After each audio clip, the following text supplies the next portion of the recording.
2021 വർഷത്തെ സംസ്ഥാന ഊർജ്ജ സംരക്ഷണ അവാർഡ് പുരസ്കാരം നൽകുന്നതിനായി ബഹുമാനപ്പെട്ട വൈദ്യുതി വകുപ്പ് മന്ത്രിയെ ക്ഷണിച്ചുകൊള്ളുന്നു. സ്ഥാപനങ്ങൾ വിഭാഗത്തിൽ 2 സ്ഥാപനങ്ങളാണ് ബഹുമതികൾ ലഭിക്കുന്നത്. Kerala water authority Thiruvananthapuram, Ananya Subhash.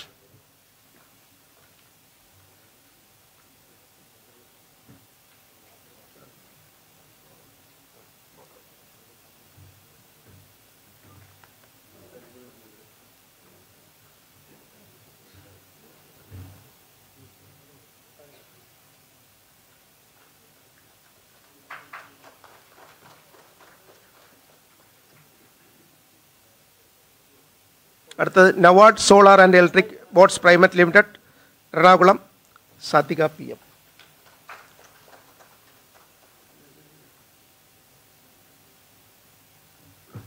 Ministry of പവറിൻ്റെ അണ്ടറിലുള്ള bureau of energy efficiency painting competition on energy conservation നടത്താറുണ്ട് എല്ലാ കുട്ടികൾക്കുമായിട്ട്.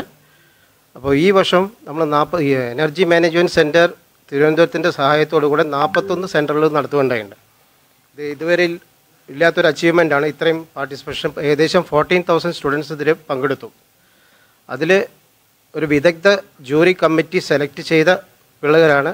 ഏറ്റവും അഭിമാനപരമായൊരു അവാർഡ് തന്നെയാണ് കുട്ടികൾക്ക് കിട്ടിയിരിക്കുന്നത്. ഇത് ഇനി ഞാൻ പ്രൈസ് ഡിസ്ട്രിബ്യൂഷൻ ചടങ്ങിലേക്ക് കിടക്കാം. I request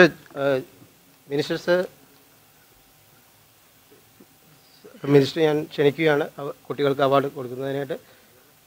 NTPC GM also to join, KCB chairman and other dignitaries to join. First, Group A. First prize goes to Gobika Kannan, SN Trust Center School, Kollam. ഇത് 50,000 rupees ഒരു ചെക്കും സർട്ടിഫിക്കറ്റുമാണ്. First prize Gopika Kannan.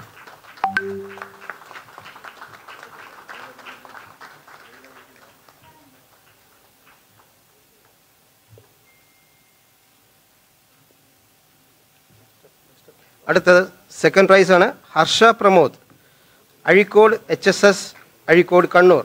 Second prize 30,000 രൂപയും സർട്ടിഫിക്കറ്റുമാണ്.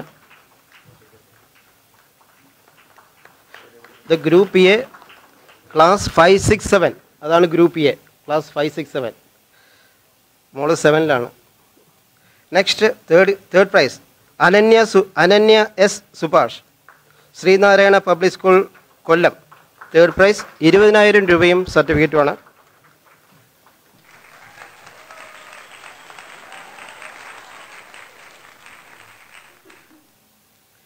ഇത് കൂടാതെ 10 കൺസലേഷൻ പ്രൈസും ഉണ്ട് ഈ കാറ്റഗറിയിൽ.